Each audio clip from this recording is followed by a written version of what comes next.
the Bay Area today, visiting one farming family that is growing one hot commodity.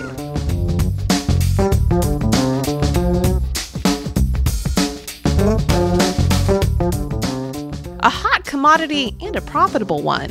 In the last few years, U.S. consumption of all peppers has slowly increased, and we now each eat about 16 pounds of them every year.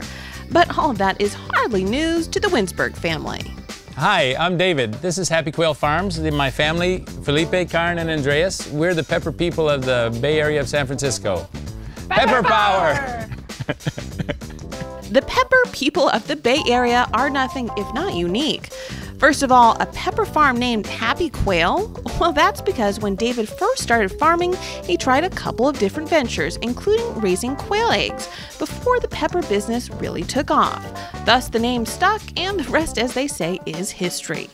The second unique aspect of the farm is their location, East Palo Alto in the Bay Area, which is probably the last place you'd expect to find a thriving pepper farm.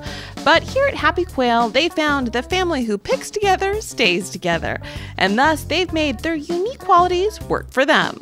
We really make our name in quality and unique products. So, I think that's what's vital, is to find something that you can do well. A product that you know and like. You know, the famous thing is, if you don't like it and can't eat it, don't grow it. So. David and his family now produce a couple thousand pounds of peppers a year at their state-of-the-art farm, which is actually made up of climate-controlled greenhouses that have a retractable roof and are controlled by computerized environmental sensors that monitor temperature, light, rain, and wind. And while their farm is relatively small, what they lack in size, they make up for in variety.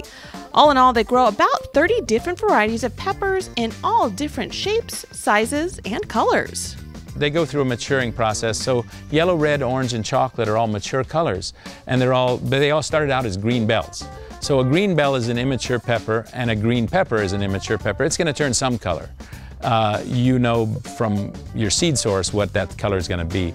Lavender peppers and white peppers start out those colors and then mature to red or other colors. There are actually some white peppers that mature to yellow as well. So those are all just genetics. They start out this color, and this means it's not going to go any further. So we pick these. Normally we like to get them when they're purple, but when they're small like this, we usually don't pick them just because we're waiting to see if they're going to get any bigger. But once they turn red, we know they're going no further.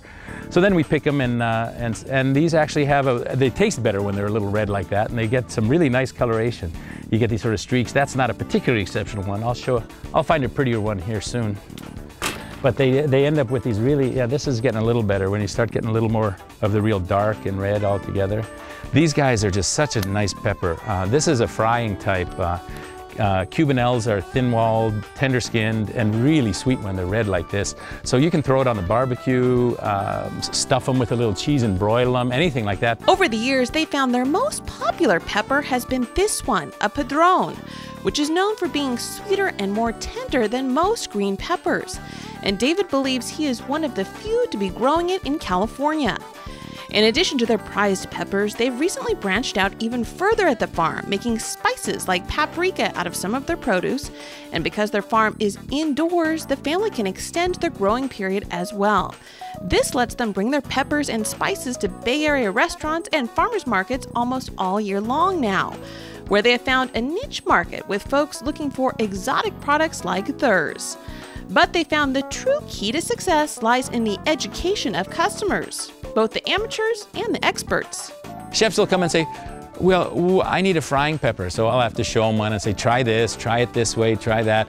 And they'll say, they're not selling, what's the trouble, And I say, well, did you try putting a little cheese with them? Oftentimes if they're hot and you serve them with cheese, it makes it a lot more bearable. Then people aren't scared of them, and it all depends. So we end up having to we actually have recipes on our website. We often have to give them suggestions of how to cook them, how to use them, and people oftentimes get excited about them. We get a lot of people that when we get a new variety, we'll get them to try them, and they'll go, oh boy, that was great, Thanks to their farmers market appearances, the family has managed to build a loyal following over the years, and business is booming.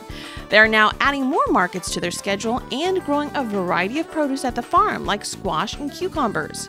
So you might say things really are hotter than ever at this pepper farm.